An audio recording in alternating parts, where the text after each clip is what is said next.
చేస్తాం ప్రార్థిస్తున్నాం. ఆమేన్. ఆమేన్. ఆమేన్.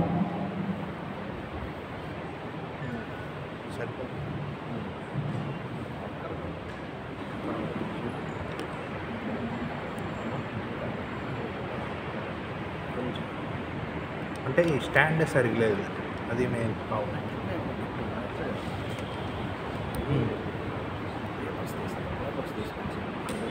ఇక్కడ సరే.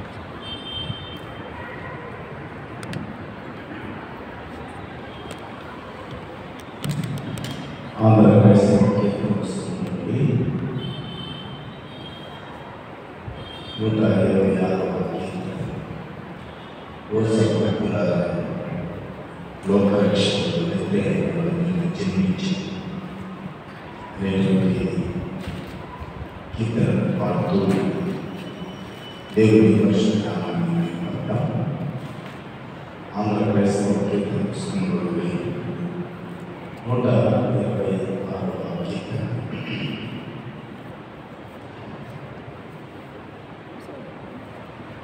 ఓ సర్వభక్తులారా, లోకరక్షకుడు బెత్లెహేమందు నేడు జన్మించెను. రాజాది రాజు ప్రభువైన యేసు నమస్కరింపరండి,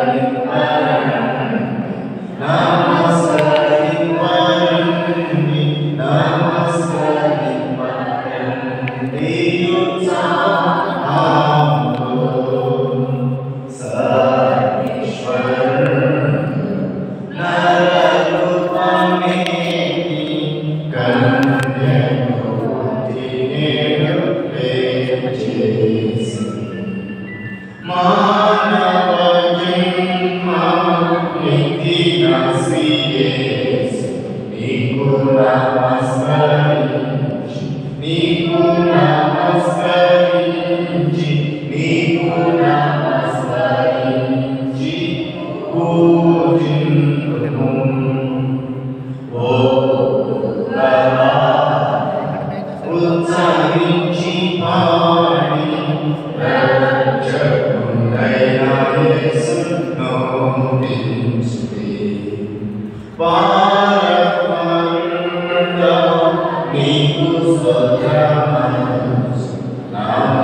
దయచేసి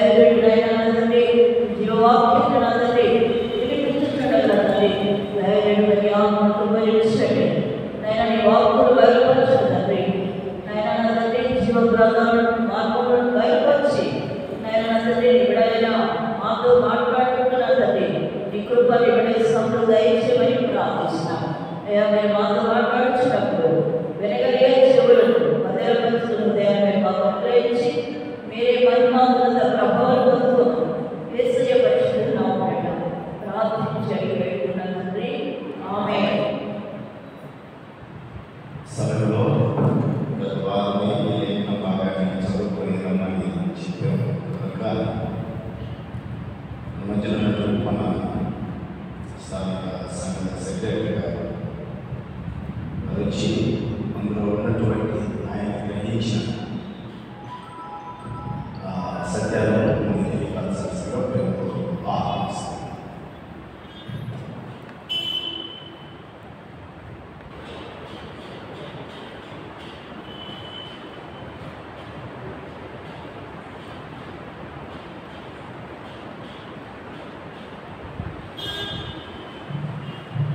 దేవుని స్తోత్రం. బైబిల్ స్టడీకి వచ్చినటువంటి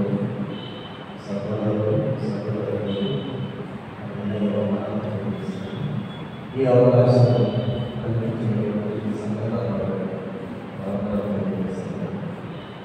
అంటే మన పాస్టర్ గారు చెప్పింది మనం బైబిల్ని ఎలా స్టడీ చేయాలి అనే అంశాల మీద చెప్పారు. దానికి సంబంధించి ఒక ఎక్సర్సైజ్ వచ్చింది. ఇది ఎక్సర్సైజ్ ఇలా ఇవ్వడం అనేది అంటే చర్చ్ పరంగా ఇట్లా బైబిల్ గురించి చెప్పడం అనేది నాకు కొత్త. కానీ నా వృత్తిపరంగా మాత్రం ఇది మామూలు విషయం. నేను ఈనాడులో పనిచేస్తున్నప్పుడు ఇట్లాంటి అసైన్మెంట్స్ మాకు ఇస్తుంటారు, మా దగ్గర నుంచి తీసుకుంటారు. కొత్త కథనాలు ఎలా రాయాలి, కొత్త అంశం మీద అనేది మేము స్టడీ చేసుకుంటాం. అది ఎలా తప్పట్లేదు. అయితే బైబిల్ గురించిన సత్యాల మీద మాత్రం నాకు కొత్త. ఎవరైనా తప్పులు ఉంటే ముందుగానే మీరు మన్నించండి. తర్వాత సంఘాలు గారు వాటిని సవరించాలని సరిచేయాలని నేను కోరుకుంటున్నాను. మాస్టర్ గారు ఆ రోజు ఇచ్చిన అంశంలో మనకి చెప్పింది ఏంటంటే దేవుని వాక్యాన్ని మనం ఎలా గుర్తించాలి, నేర్చుకున్న విషయాన్ని మనం ఎలా గుర్తుపెట్టుకోవాలి, ఆ వాక్యం ద్వారా మనం ఏ పాఠం నేర్చుకున్నాం, మనం చేయాల్సింది ఏంటి, అందుకు అనుగుణంగా మనం ఎలా జీవించాలి, ఎలా రావాలి, నేర్చుకున్న మాటలో ఏమైనా మనకు వాగ్దానాలు లభించాయా అనే అంశాల మీద 5 అంశాల మీద రాస్తున్నారు. ఈ దృష్టికోణంలో మీరు చూస్తూ మీరు బైబిల్ కనుక చదివితే మీకు ఎన్నో మేలు కలుగుతాయి. దేవుడు మీతో మాట్లాడతాడు. ఎందుకంటే వాక్యమే దేవుడు అయ్యాడు కాబట్టి కంపల్సరిగా మీరు ఎంతో నేర్చుకుంటారు, మీ నడవడిక మార్చుకుంటారు, మీరు క్రీస్తు మార్గంలో నడుస్తారని చెప్పి సంఘకారులు గారు చెప్తున్నారు కనుక నేను నా వృత్తిపరంగా చాలా బిజీగా ఉన్నాను. తర్వాత ఈ కార్యదర్శిగా వచ్చిన తర్వాత నుంచి కూడా కొంచెం పనుల్లో చాలా బిజీగా ఉన్నప్పుడు నేను చదివాను. 2 సార్లు చదివి నేను గ్రహించినవి మాస్టర్ గారి కోణంలో అంటే ఈ రకంగా చేయండి, ఈ రకంగా చదవండి, మీకు తెలిసిన విషయాలు చెప్పండి, చెప్తే దాన్ని బట్టి ఇంకా మెరుగ్గా ఎలా మనం అధ్యయనం చేయాలని మాస్టర్ చెప్తాను. నా మీద నేను ధైర్యం చేసి మీ ముందు నిలబడ్డాను. సోదరి చదివిన వాక్యం బట్టి అంటే దీనిలో అల్ప విశ్వాసుల ఎందుకు భయపడుతున్నారు, భయపడుతున్నారని వారితో చెప్పి అంటే మనలో విశ్వాసం ఎంత గొప్పది అని దేవుడు దీన్ని బట్టి మనల్ని పరిశీలిస్తున్నట్టు నేను గ్రహించాను. ఏంటంటే అవిశ్వాసంతో ఉండకూడదు, దేవుని పట్ల విశ్వాసం కలిగి ఉండాలి అనేది నేను ఒకటి గ్రహించగలిగాను. అలాగే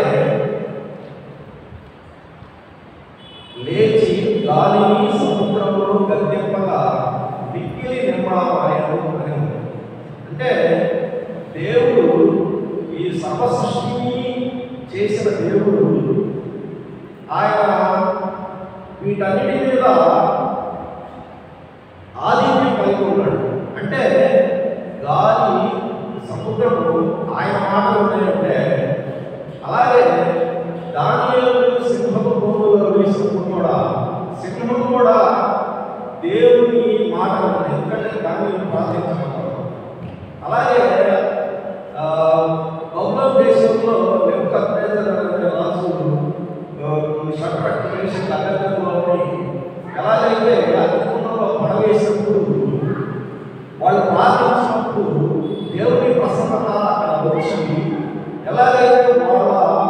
వెంట్రుక కూడా కమ్ము వాసన అంటే మండలేదు, వెంట్రుక కూడా వాళ్ళకి కాలేదు.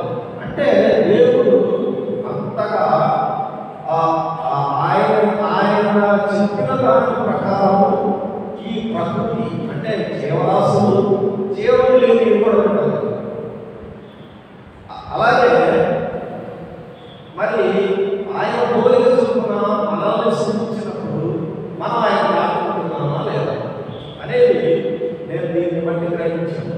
అంటే దేవుడికి ఈ ప్రకృతి ఈ సృష్టి మొత్తం ఆయన చెప్పిన ఆజ్ఞను పాటిస్తుంది, కానీ మనం పాటిస్తున్నామా లేదా అని దీన్ని బట్టి గ్రహించాలని నాకు అర్థమైంది.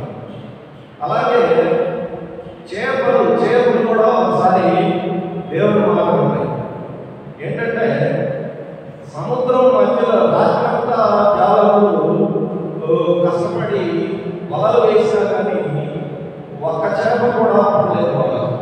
అయితే తిరిగి ఉదయాన్నే వచ్చినప్పుడు యేసుక్రీస్తు చూసినప్పుడు ఆయన చెప్తాడు, మీరు వెళ్ళి మధ్యలో వల వేసినప్పుడు కంపల్సరీగా పడతాయి చేపలు అన్నప్పుడు వాడు మరలా వెళ్ళి సముద్రం మధ్యలో వల వేసినప్పుడు విస్తారంగా చేపలు. అంటే సృష్టిలో అన్ని దేవుడు మాట్లాడుతున్నాయి, కానీ మనం ఉంటున్నామా లేదా అనేది మనం గ్రహించాలి. మనం ఆ రకంగా మనల్ని మనం మలుచుకోవాలని నేను భావిస్తా ఉన్నాను. అంటే దీంట్లో నాకు తెలిసిన వాగ్దానం ఏంటంటే ఎంత ఆపదలో ఉన్నా కానీ దేవుడు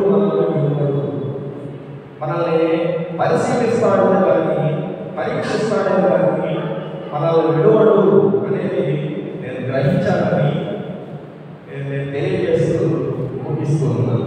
ధన్యవాదాలు సార్.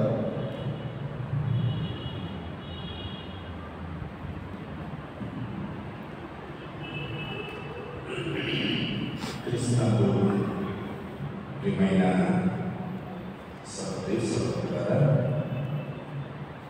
మన ప్రభువును రక్షకుడైన యేసుక్రీస్తు నామములో మీకు శుభములు వందనాలు తెలియజేస్తున్నాను. చక్కగా మనలో ఉన్నటువంటి విషయాలను కులంగా పరిశీలించిన అందరూ ప్రత్యేకమైనటువంటి వందనాలు తెలియజేస్తున్నాను. మరోసారి అందులో నుంచి కొన్ని మాటలు, అవే మాటలు కానీ ఎంతో గ్రహించినటువంటి మాటలే కొంచెం విపులంగా మీకు చర్చించాలని ప్రభు పేరిట ఆశపడుతున్నాను. ఈ మాటలు మనకు మత్తయి సువార్తలోనే కాదు, మత్తయి, మార్కు, లూకా ఈ మూడు సువార్తలను సమదృక్పథ సువార్తలు అంటారు. ఈ మూడు సువార్తలను సమదృక్పథ సువార్తలు అంటే లూకా సువార్తలో చెప్పింది, మత్తయి సువార్తలో చెప్పింది, మార్కు సువార్తలో చెప్పింది. ఒకవేళ పదజాలం కొంచెం వేరుగా ఉన్న భావం మాత్రమే ఈ సందర్భము యోహాను గారు రాశారు. ముగ్గురు రాయించే కాదు, కానీ ఈ సందర్భాన్ని యోహాను గారు రాశారు. ఈ మత్తయి సువార్త 8వ అధ్యాయం 8 నుంచి 27 వచనాలు, మార్కు సువార్తలో 4వ అధ్యాయం 35 నుంచి 41 వచనాలలో, ఆదికాండం లూకా సువార్త 8వ అధ్యాయం 22 నుంచి 25 వచనాలను, యోహాను సువార్త 6వ అధ్యాయం 16 నుంచి 21 వచనాలలో ఈ సందర్భాన్ని మనం చూస్తాం. ఈ మత్తయి సువార్త 8వ అధ్యాయం ఒక పేరు ఉంది, అద్భుతాల అధ్యాయం.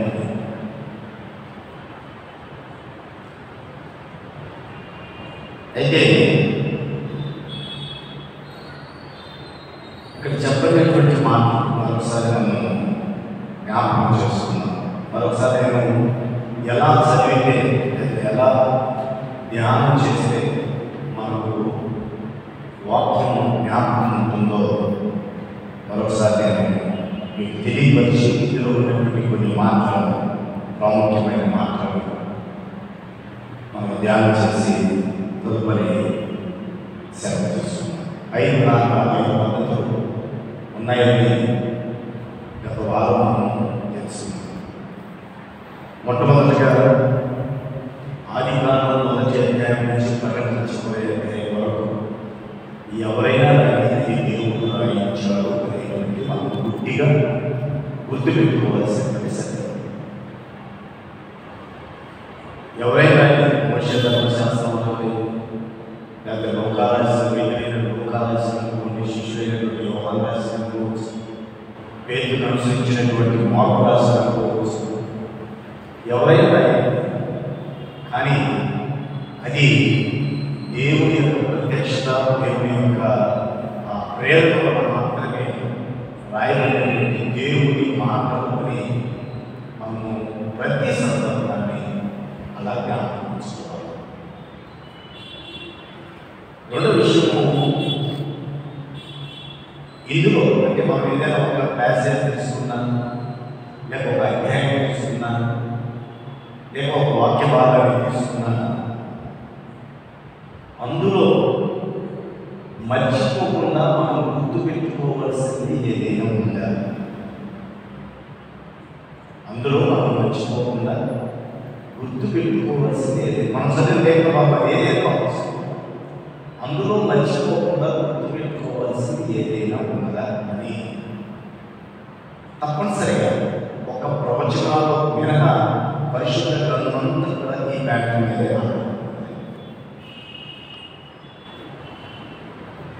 మూడో విషయాన్ని జ్ఞాపకం చేశాను. ఆ గుర్తు పెట్టుకోవటమే కాదు, కానీ వాటిని మనము ఆ చదువుకునేటువంటి లేఖ భాగంలో అనుసరించవలసింది ఏదైనా. మొట్టమొదటి దేవుని మాటలు గుర్తు పెట్టుకోవాలి. రెండవది, అందులో మర్చిపోకుండా తప్పనిసరిగా ఏదో ఒక విషయాన్ని మనం జాగ్రత్తగా గుర్తుపెట్టుకోవాలి. మూడవది, గుర్తుపెట్టుకున్న దాని ప్రకారం మనము అనుసరించాలి. నాలుగో విషయం ఏంటంటే, ఆ అనుసరించేటప్పుడు లేదా గుర్తుపెట్టుకున్నప్పుడు ఇది దేవుని మాటలు అనుకున్నప్పుడు అనుసరిస్తున్నటువంటి మనము ఆ రీతిగా, అంటే చెప్పబడినటువంటి వాక్య భాగంలో రీతిగా నేనేమన్నా పరిస్థితి, నేనేమన్నా లేదా ఇలా మనం స్టడీ చేస్తున్నప్పుడు మనమేమని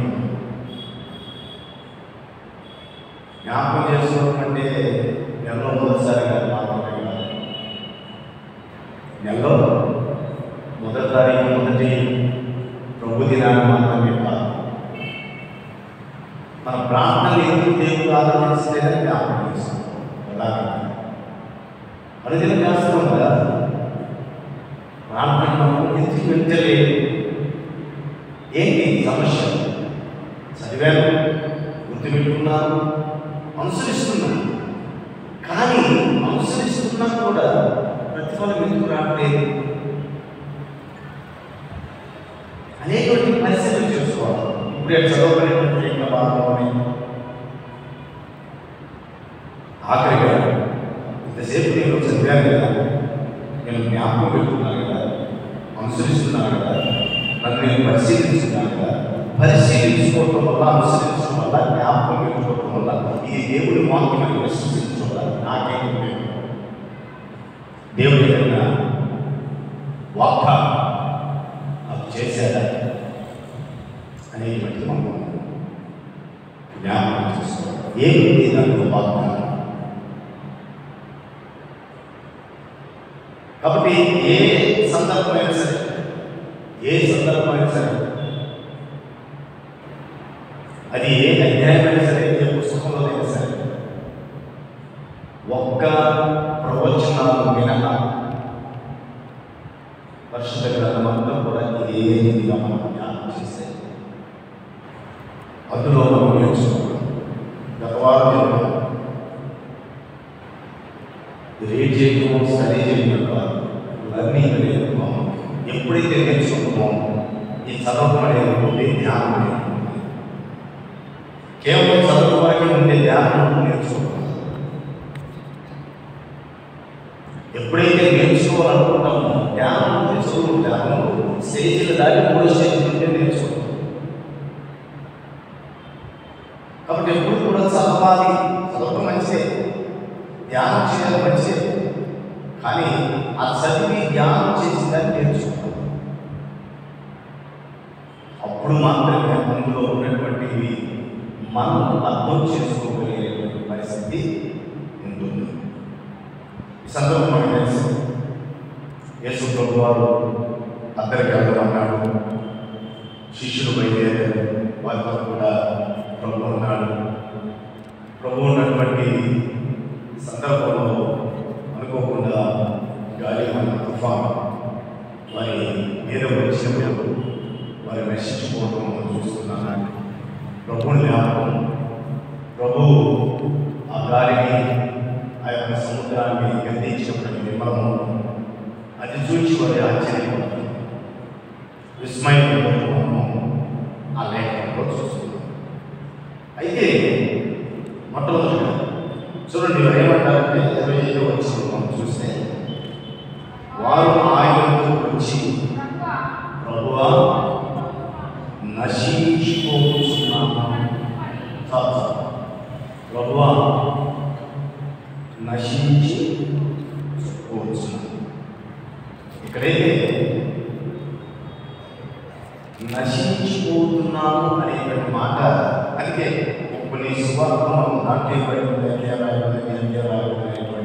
మనం చదవాలి. మార్క్స్ వార్తలు అయితే వాళ్ళు అంటారు, మార్క్స్ వార్తలో ఏమంటారంటే దేవుడిని ప్రశ్నిస్తూ ఉన్నారు. 4వ అధ్యాయంలో వారు ఏమంటారంటే నశించుకోవచ్చున్నాము. 38వ వచనం, 4వ అధ్యాయం 38వ వచనంలో ఆయనతోనే అమరులను కన్నడి మీద తలవాల్సుకుని నిద్రించుచునే వారాయన కూడా మేము నశించుకోవచ్చున్నాము, నీకు చింత లేదా?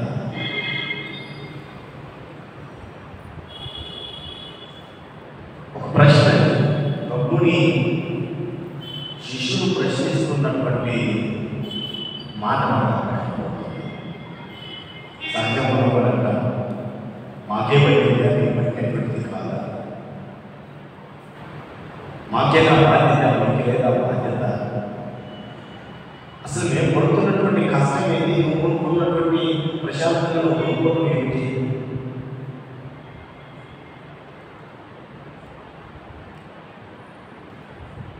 అయితే కొన్నిసార్లు కోపంలో కూడా మంచి మాటే మాట్లాడుతున్నాం, ఎందుకంటే అది కోపం అనుకోవచ్చు, లేకపోతే వాళ్ళు కలుగుతున్నటువంటి బాధ అనుకోవచ్చు, ఇంకేమంటే మా పని అయిపోయింది అనుకోవచ్చు. అలాంటి సమయంలో ఒక వ్యక్తి ప్రశాంతంగా కొనుక్కుంటున్నప్పుడు అతని మీద మనం ప్రశ్నించేటువంటి అవకాశము, వారి కోపంలో కావచ్చు, లేకపోతే వారు కలుగుతున్నటువంటి ఆ బాధలో కావచ్చు, ఇక సరిపోతాము, ఇక పరిస్థితి తారుమారైపోయింది అనుకున్నటువంటి పరిస్థితుల్లో కోపంలో కూడా వారు అంటున్నటువంటి మాట ఏంటంటే, ప్రభువా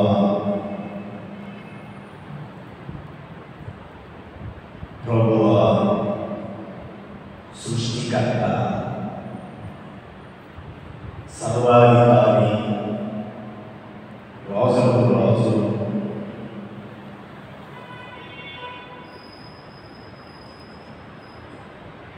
ఆ బాధలో కూడా ఆయన సృష్టికర్త అనే సంగతి వాళ్ళు రాజులు తెలుసు, సర్వాధికారికి తెలుసు. కానీ వాళ్ళ ప్రశ్న మాత్రం కొంచెం మనకు బాధాకరమైనటువంటి ప్రశ్నగా కనపడుతున్న ఆయనను వారు గమనించింది ఏంటంటే ప్రభువు అని. ఆయనలో వారు గమనించినటువంటి మాట ఏంటంటే ప్రభువా అని. ఎందుకు మాట్లాడుతున్నారంటే యోహాను సువార్త మొదటి 3 వచనాలను గమనిస్తే అక్కడ రాయబడినటువంటి మాట, ఆదియందు వాక్యము ఉండెను, వాక్యము దేవుని యందు ఉండెను, వాక్యము దేవుడై ఉండెను, ఆయన ఆదియందు దేవుని యందు ఉండెను, సమస్తము ఆయన మూలముగా కలిగెను, కలిగి ఉన్నది ఏదో ఆయన లేకుండా కలగలేదు. మరి అంటున్నటువంటి మాట ఏంటంటే, మనకు అక్షరార్థంలో చూసుకుంటే ఏదో బాధలో లేకపోతే ఏదో కష్టంలో వారు మేము నశించిపోతున్నాం, నీకు దుఃఖం లేదా మేము ప్రశాంతంగా ఉండి అనేటువంటి భావం మాట్లాడుకుంటున్నాయి. అందులో ఆధ్యాత్మికమైనటువంటి సత్యం ఏమిటంటే, ప్రభువా నువ్వు లేకపోతే ఈ తుఫాను రాదు, నువ్వు రప్పికొని తుఫాను రాదు. ఈ తుఫాను వచ్చేది నీకు తెలుసు, ఈ తుఫాను వచ్చేది నీకు తెలుసు. నువ్వు లేకపోతే ఏది కలదు, సమస్తాన్ని సృష్టికర్తలు నీవే.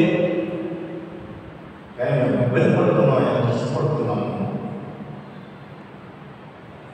మేము నశించిపోతున్నామేమో అనేటువంటి బాధలో వారు మాట్లాడుతున్నట్టుగా మనం చూస్తున్నాం.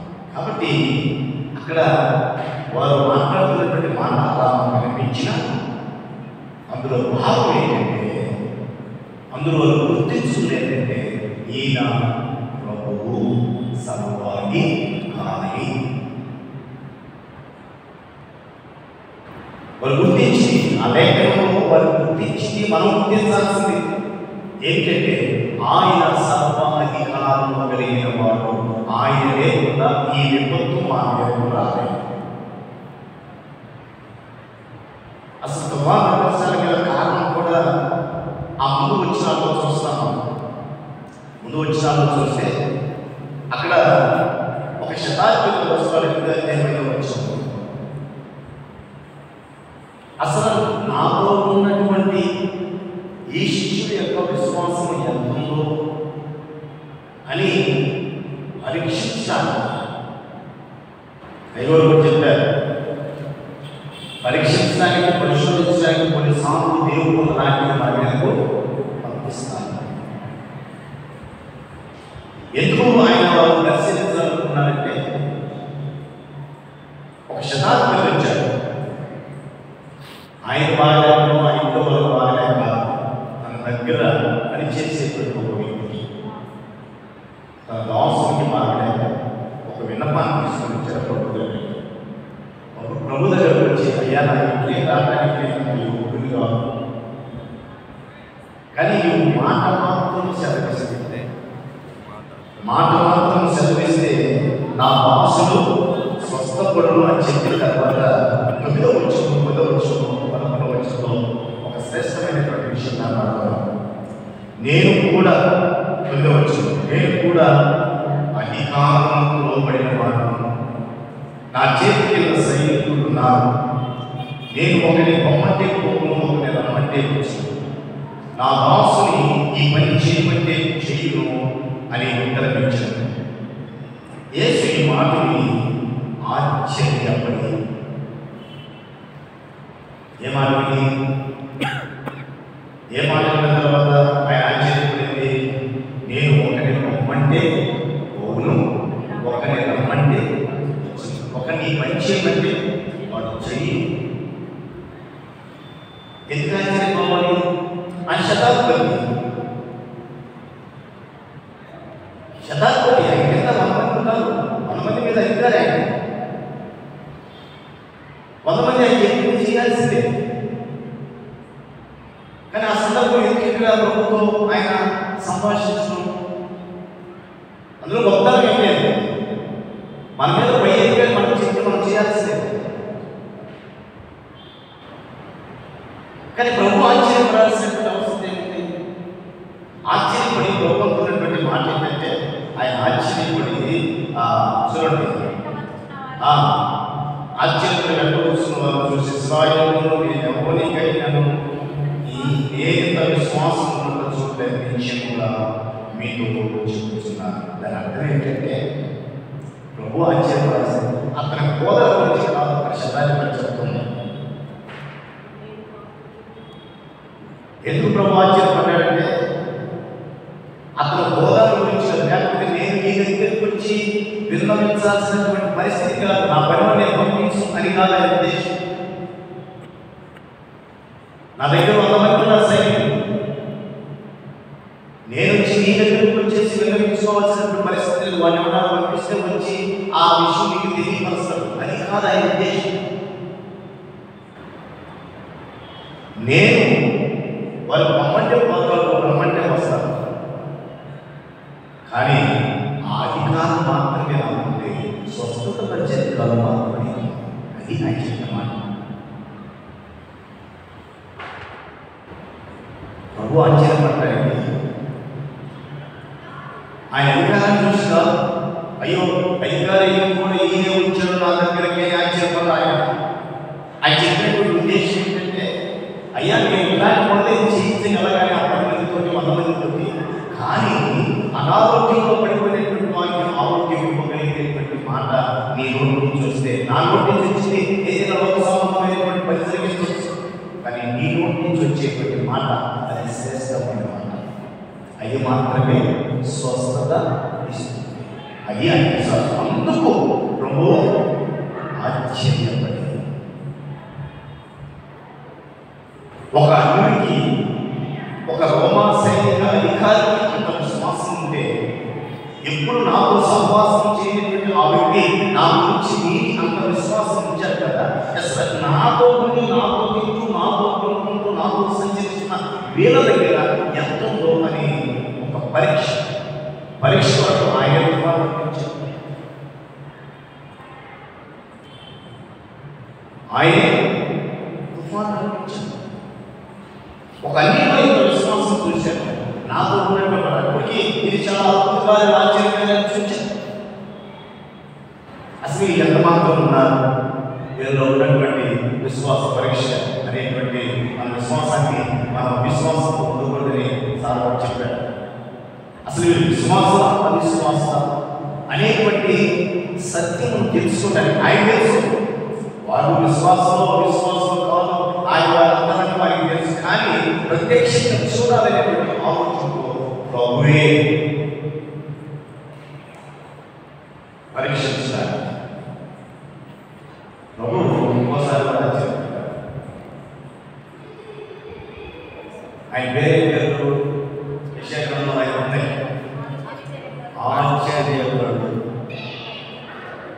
ఆశ్చర్యపరుడిని ఆశ్చర్యపరిచినటువంటి ఒక ప్రభువు. ఆయనే ఆశ్చర్యపరుడు. ఆయన చేసినటువంటి అద్భుతాలు చూసి ప్రజలు ఆశ్చర్యపడ్డారు. ఆఖరి పిలాతు కూడా ఆశ్చర్యపడ్డాడు. ఇప్పటికే చనిపోయాడా? అప్పటికే చనిపోయాడు.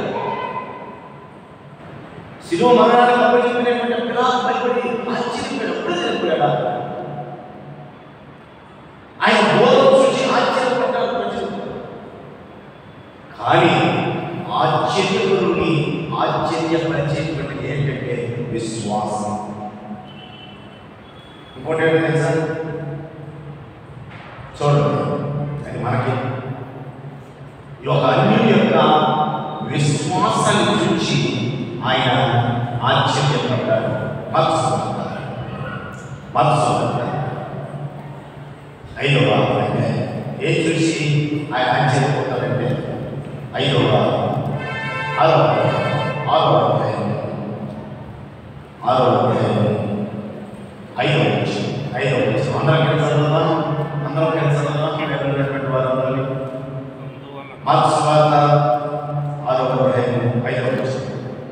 అందువలన అందరం కలిసి కొద్దిమంది రోగులకు చేతులుంచి వారిని స్వస్థపరచడం మరి అద్భుతంగా ఆయన అక్కడ చేయగలరు.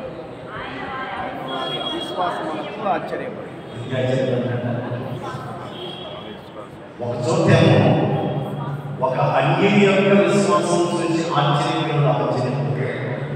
వాళ్ళ సమాజం గురించి అంటే యూదయ ఇశ్రాయేలు సమాజం గురించి మాట్లాడుతున్నటువంటి మాట, ధర్మశాస్త్రం వెళ్ళినటువంటి వారి గురించి మాట్లాడుతున్నటువంటి మాట. ఒక అన్యుడికి ఎంత విశ్వాసం ఉంది, నేను లోక సంబంధమైనటువంటి పని చేయగలను కానీ ఆత్మ సంబంధమైనటువంటి పని నువ్వు మాత్రమే చేయగలని ఆయన విశ్వాసం గురించి ఆశ్చర్యపడ్డాడు. సొంత ప్రజల విశ్వాసం గురించి ఆశ్చర్యపడ్డాడు. ఇక్కడ మనం పరిశీలించుకోవాల్సింది ఆ లేఖంలో మనం పరిశీలించుకోవాల్సింది అన్నిలో ఉన్న విశ్వాసం మనలో ఉందా? ఒక అన్యుడు అంత విశ్వాసం కనపరిస్తే ఆశ్చర్యం. కానీ స్వచ్ఛులు ఎన్నికటువంటి వారు, ధర్మశాస్త్రం ధ్యానించేటువంటి వారు వీరి విశ్వాసం చూసి ఆశ్చర్యపడ్డారు.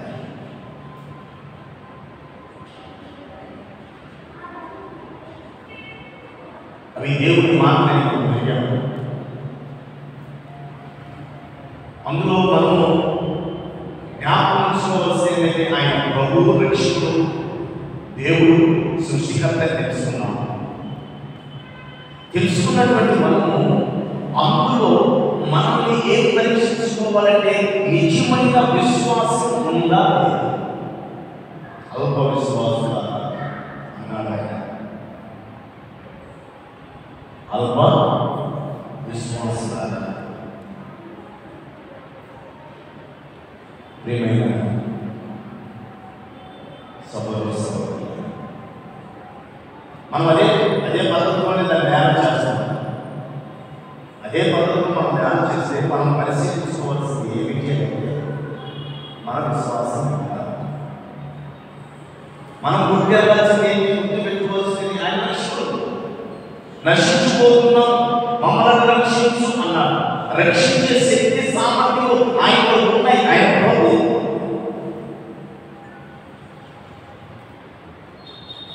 సృష్టికర్త, పరిపాలకుడు, లోకరక్షకుడు.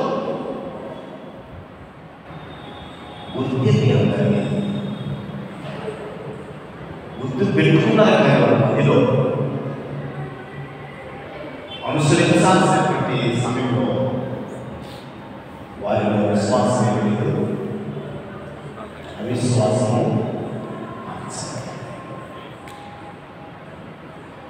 మనం పరీక్షించుకోవాల్సింది ఏమిటి? మనలో విశ్వాసం. చివరిగా ఆ మాట మనం చూద్దాం. అందులో మనకు ఉన్నటువంటి వాగ్దానం ఏంటి? అయ్యగారు చెప్పారు. వాగ్దానం ఏంటి? ఆయన విలువలు ఎడబాయి.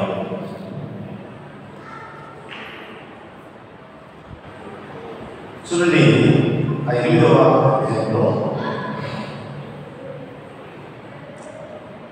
ఆయన 20వ వచనం, ఆయన లేపి ఎందుకు ఆయన అల్ప విశ్వాసాలుగా ఎందుకు భయపడుతున్నారని వారితో చెప్పి లేచి గాలిని సమూహం గద్దెంపుగా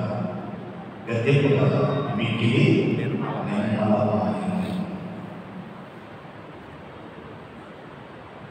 మనకి ఎటువంటి పరిస్థితి ఉన్నా ఆయన మనల్ని విడిచే దేవుడు కాదు, మంచి దేవుడు కాదు. చూడండి, యోహాను సువార్తలో కూడా ఆ విషయం భయపడిందని ఇందాక మనం తెలుసుకున్నాం. 6వ అధ్యాయంలో యోహాను సువార్తలో 6వ అధ్యాయంలో 16వ వచనం నుండి 21వ వచనం వరకు ఉన్నటువంటి లేఖన భాగాలను మనం చూస్తే, సాయంకాలం ఆయన శిష్యులు సముద్రంలోకి వెళ్ళి ధోని ఎక్కి సముద్రంలో దగ్గరగా పోవచ్చు. అంతలో చీకటాయన కానీ యేసు వారి అందుకు ఇంకనూ రాలేదు. అప్పుడు పెద్ద గాలి సముద్రం కూర్చున్నారు. వారు ఇంచుమించు 2 కోసులు దూరం నిర్మించిన తర్వాత యేసు సముద్రం మీద నడుచుచు తమ దోణి వద్దకు వచ్చుగా చూచి భయమయ్యారు, భయపడ్డారు. ప్రభువున్నాడు. అయితే ఆయన నేను భయపడ్డాడు. ఇది అనువాద భయపడి మరొకటి తెలుసా, ఆ యవనస్తులో ఆ భాగాన్ని చూస్తే మరొకటి తెలుసా, ఆయన మనతో లేరు అనేటువంటి భావంలో ఉన్నాం. కానీ మనం అటువంటి పరిస్థితుల్లో నిజంగా నశించిపోయేటువంటి పరిస్థితి ఆయన నిజంగా రక్షించడం లేదా నశించలేదు. ఒకవేళ నశించిపోతూ ఉంటే ఆయన చింతలేదు అనుకుంటున్నారు. ఇక్కడ ఎవరు సువార్త చూస్తే మిగిలిన సువార్తలేమో వారితో కూడా ప్రభు ఉన్నట్టున్నారు. ఆ లోకస్వార్త చూసేదేమో మనసువార్త చూసి ఆయన దోణి మీద కొన్ని దోణులు వెంబడించాయి. ఆయన కూడా ఆయన ప్రయాణం చేసినటువంటి దోణులు కొన్ని దోణులు వెంబడించాయి. కానీ మిగిలినటువంటి దోణుల మీద తుఫాన్ లేదు. కేవలం శిష్యులు ప్రయాణిస్తున్న వేసుకున్నటువంటి దోణి మీద మాత్రమే గాలి వాన తుఫాన్ వచ్చింది. మనమేమనుకుంటామంటే వారు బాగున్నారు, మనకే కష్టం.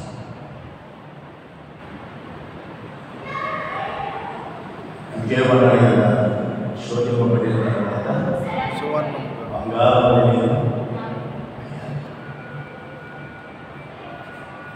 అదే మాట్లాడు. నా వినికిడి చేత నేను వినినప్పుడు ఏదో అనుకున్నాను, ఇప్పుడు కన్నులా చూస్తే నేను ముందును కన్నా పరిస్థితి. అక్కడ ఉన్న మరొక వాగ్దానం వెంటనే బట్టి ఆయన ఉన్నటువంటి దూరంలో తుఫాను వచ్చినా గాలి వచ్చినా అలలు ముంచి వేస్తున్నా అపాయం నశించుకో.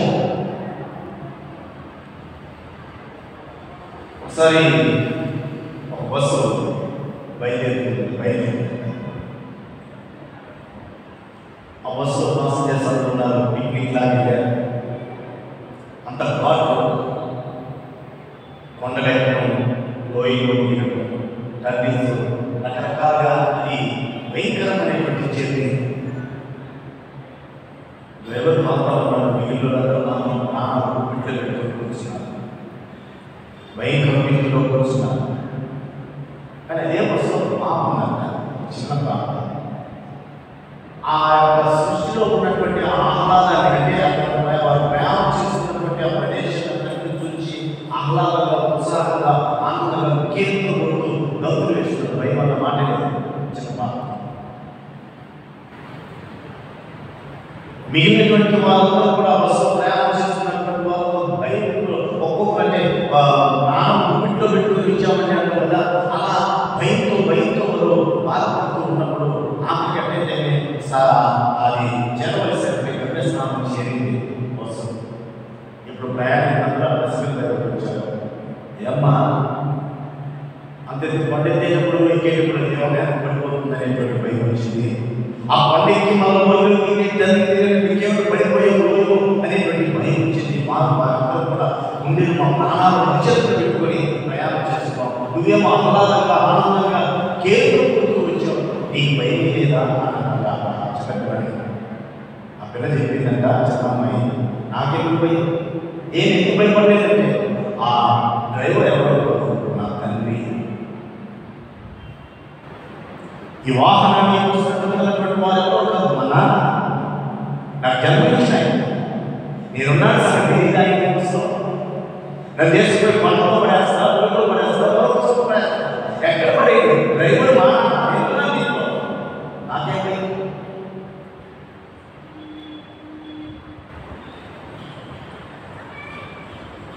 అలా విశ్వాసం కలిగి క్రీస్తు వారి మాట నేర్పిస్తాడు. దాంట్లో వాగ్దానం భయపడగలరు అనేటువంటి వాగ్దానం ఏంటంటే, రెండో వాగ్దానం ఏంటంటే ప్రభు నేనేమో అనేటువంటి ఆలోచన కలిగి ప్రభువే మనం అలాంటి పరిస్థితి ఉంటే మన దగ్గర చూసుకోవచ్చు. మనం ఎక్కడున్నా, సముద్రంలో ఉన్నా, చెరలో ఉన్నా, మరొక స్థలంలో ఉన్నా, ఎక్కడున్నా మన యొక్కకు ఆయన వచ్చేది. మన యొక్కకు ఆయన వచ్చి మన పరిస్థితిని చక్కబెట్టేటువంటి సంసారాన్ని సాగంతో పోల్స్తాం. సంసారాన్ని సాగంతో సముద్రంతో పోల్స్తాం. పెద్దలు అంటారు సముద్రాన్ని కానీ సంసారాన్ని ఏదైనా రాదు. అలాగే సంసారాన్ని సకలంతో కూడా పోలుస్తాం. ఆ క్రీస్తు అనేటువంటి కూడా ఒక కుటుంబం అంటే ఆ కుటుంబంలో ఉన్నటువంటి తన శిష్యులు ఆయన ఆ కుటుంబంలో ఉన్నటువంటి సభ్యులైతే ఆ సభ్యులు వారి యొక్క జీవితంలో వచ్చినటువంటి ఆ విపత్తును ఆ యొక్క సందర్భంలో ఎవరు సరి చేయగలిగితే వారి పొందిన యేసు మాత్రమే మన కుటుంబంలో మన వ్యక్తిగత జీవితంలో కూడా అటువంటి పరిస్థితులు ఉత్పన్నమైతే అటువంటి పరిస్థితుల్లో మనం ప్రయాణం చేయాల్సిన పరిస్థితులు వచ్చిన సంసారం అసూకుండా వచ్చుకున్న దాన్ని సరిచేసి సంరక్షించగలిగేటువంటి వారు రక్షకుడైనటువంటి క్రీస్తు విశ్వాసం అది వాగ్దానం.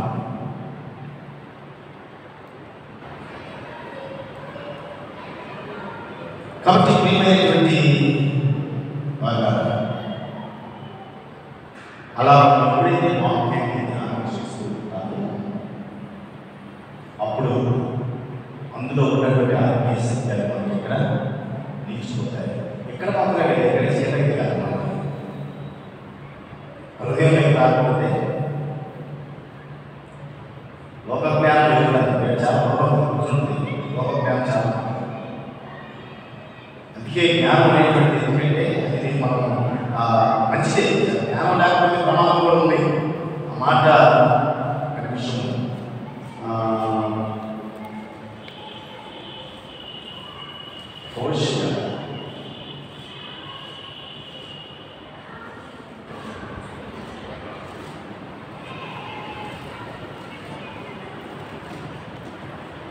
విషయం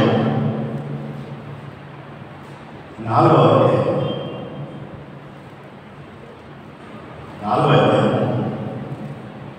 ఐదో వచ్చిన చివరి లైన్లో ఐదో వచ్చిన చివరి లైన్లో మాట్లాడే నా జనులు జ్ఞానం లేని వారే నశించుచున్నారు. నా జనులు జ్ఞానం లేని వారే నశించుచున్నారు. జ్ఞానం ఉండాలి, జ్ఞానం లేకపోతే నశించుకున్నాం. అయితే లోక జ్ఞానం, ఆ లోక జ్ఞానం వ్యక్తితనాన్ని క్రీస్తును గురించినటువంటి జ్ఞానం, క్రీస్తును గురించినటువంటి జ్ఞానము అది మనల్ని రక్షిస్తుంది. అక్కడ వారు వచ్చినటువంటి మాట ప్రభువా మేము నశించిపోతున్నాము, ప్రభు ఉన్నప్పుడు నశించిపోయే పరిస్థితి ఉండదు అనేటువంటి సత్యాన్ని మనం గమనించాలి. ప్రభువా మేము నశించిపోతున్నాము, మమ్మల్ని రక్షించడం తెలుసు, నశిస్తున్నటువంటి వారిని కాపాడడం తెలుసు. కానీ వారి మాటలు తొందరపాటు చర్య వారి జీవితంలో ఉంటుంది. వారి జీవితం కంటే ఆ తొందరపాటు పడడానికి కారణం అవిశ్వాసం. కాబట్టి మన విశ్వాసం ఏ స్థాయిలో ఉందో పరిశీలించుకోవాల్సినటువంటి పరిస్థితి ఉంది. మనకు ఆయన ఇచ్చిన వాగ్దానం ఏంటంటే భయపడకూడదు. నువ్వు ఎక్కడో ఉన్నా నేను లేడు కొనుక్కోగలవు. నువ్వు ఎక్కడున్నా నేను నీతోనే ఉంటా. నీ దగ్గరికి నేనే వస్తాను. నువ్వు రాలేనటువంటి పరిస్థితుల్లో ఉంటే, నువ్వు కలలేనటువంటి పరిస్థితులు అక్కడ ఉంటే, అలలు మీరు చూసుకుంటూ ఉంటే, గాలి వానకు చెప్పలేనటువంటి పరిస్థితుల్లో మీరు కల్లో ఉంటే, మీరు రాలేనటువంటి పరిస్థితి, ఒక ఇంచు కూడా కనపడేటువంటి పరిస్థితి, నేను మీ దగ్గరికి వస్తాను.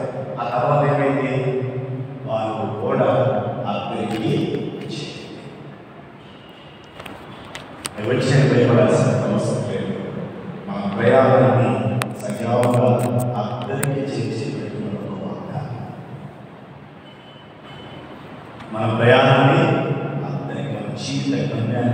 చివరి వరకు నడిపించగలిగినటువంటి సామర్థ్యం కలిగినటువంటి వాడు ఆ ప్రభువు అని మనం గ్రహించాలి. కాబట్టి రాత్రి ఆ 23-27 నిమిషాల్లో ఉన్నటువంటి మాట ప్రియమైన దేవుడు మనము ఇవి దేవుని మాటలు మనకి జరగాలి. రెండవది ఏంటంటే అది మనము మర్చిపోకుండా వాటిని జ్ఞాపకం ఉంచుకోవాలి. మూడవది అందులో మనం పాటించాల్సిందేంటి, పరీక్షించుకోవాల్సిందేంటి. పాటించాల్సిందే ఉంది, విశ్వాసం పాటించాలి. పరీక్ష కూడా చేసుకోవాల్సిందే.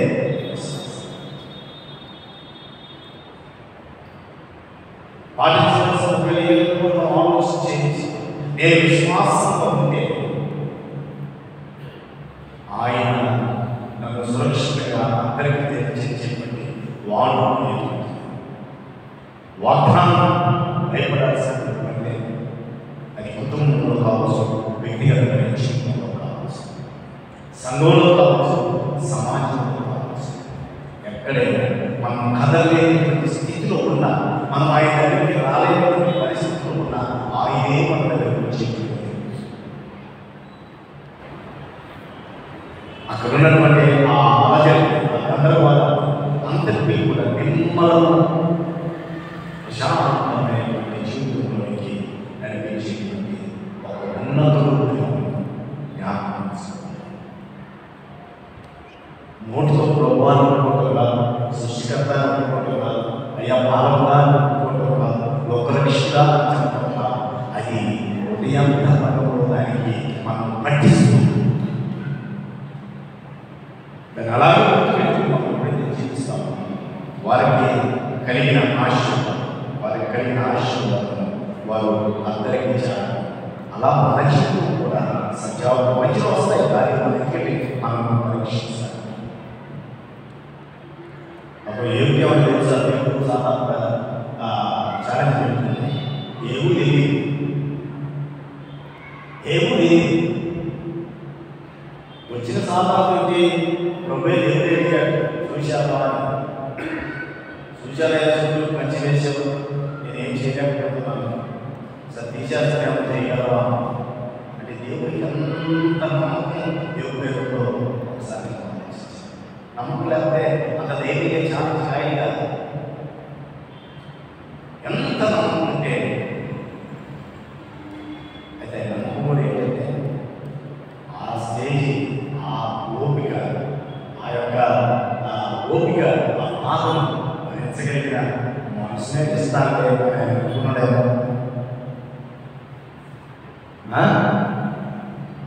కాబట్టి విజయాన్ని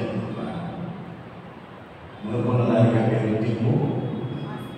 కాబట్టి మనం దేవుడు మన విశ్వాసాన్ని అల్ప విశ్వాసం ఆయన సర్వశక్తి దేవుడు లోకరక్షణ చెప్తాం, కానీ చెప్పడం వాకే పెద్దవాకే పాటిస్తూ అనుసరిస్తూ భద్రపరుచుకుంటూ ప్రభు యొక్క వాగ్దానాన్ని కాలక్రమం అటు కృప పరిశుద్ధాత్మని నాకు అనుగ్రహించుకుంటాను. నేను మరొకస్తాను వచ్చే వారాన్ని చదవండి, ఇవన్నీ చెప్పాను. మనకందరూ తెలిసేటువంటి మాట లూకాసు వార్త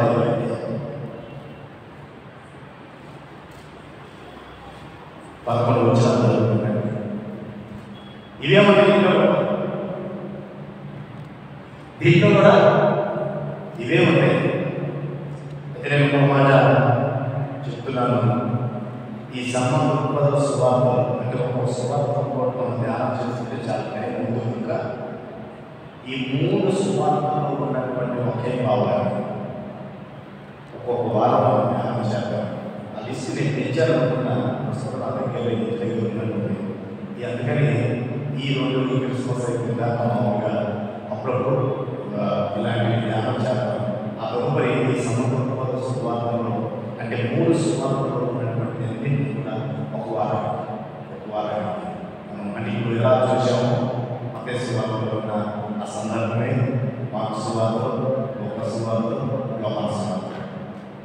ఆరోగ్యం కలిగిన ఆరోగ్యంలో ఉన్నటువంటి తేడా, ఆరోగ్యంలో ఉన్నటువంటి పరిస్థితి మనకి ఎంత ఉపయోగపడుతుంది.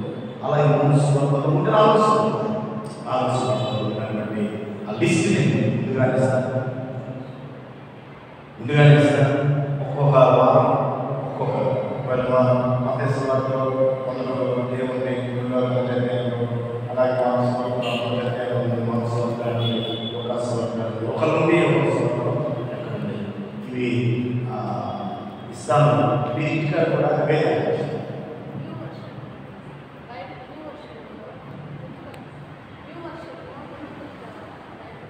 సరే ఉన్నాక గమనించలేదు, చూసి ఉంటే తర్వాత అవి జిరాక్స్ ఇస్తాం.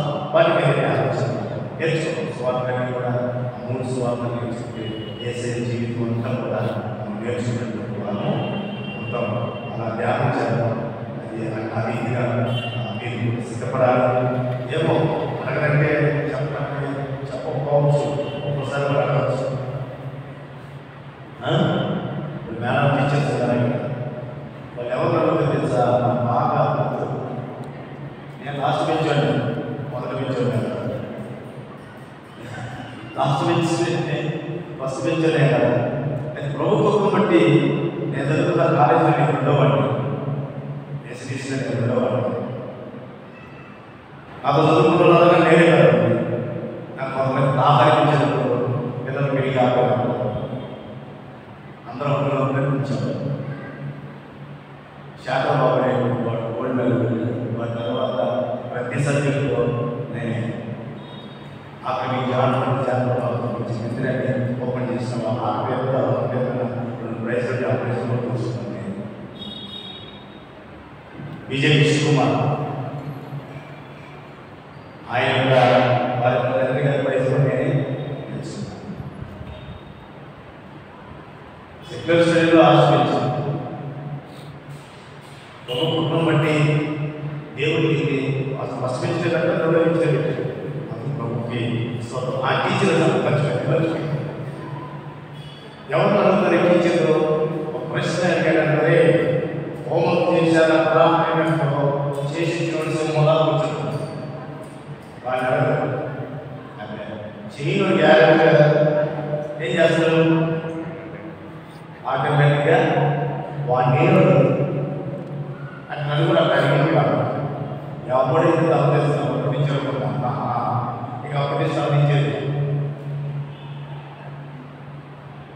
వాణి అసలు ఎప్పుడైతే వచ్చేది అసలు గుర్తుపట్టి మనం చెప్పి ఎంతమంది టీచర్స్ వాణి చేసినాడేమో బ్రహ్మాండ కూర్చున్నాడు. చేయడం ఏం చేస్తాడు ఎక్కడ అని ఎలగించిన డోర్ అవుతాం విజుకి రాని అంటే నేను కాకుండా ఉన్నాడు కదా సార్ ముందే చెప్పాడు కాబట్టి సినిమా విషయంలో ఉన్నాడు వస్తారు కాబట్టి ఇంకా సార్ గారు చెప్పాను. నేను రేపు మా సోదరు స్వప్న చెప్పాను. ఇదేమి ప్రసంగం కాదు, నేర్చుకోవడానికి. నేను కూడా అవసరం నాకు మీరు రకరకాల పనులు అందులో నా పని కాబట్టి నేను కొంచెం ఎక్కువ చూస్తూ వస్తాను, కాబట్టి దానివల్ల నేను ఖచ్చితంగా చెప్పలేదు. అది పాయింట్ 7 పాయింట్ సార్ క్యాచ్ చేస్తాను అంతే సార్. అంటే చదువుతున్నారు తెలుసుకోవడానికి, చదువుతున్నారు తెలుసుకోవడానికి అంతేగాని నేను వచ్చేవారు ఇదంతా చదువుకొని వస్తాను. ఫస్ట్ వీక్ ఎవరు సార్ తర్వాత వారు మాత్రం చీటీ ఎవరి పేరు వస్తారు, అంగీ ఎవరు వస్తూ వాళ్ళు. కాబట్టి అక్కడ రాకుండా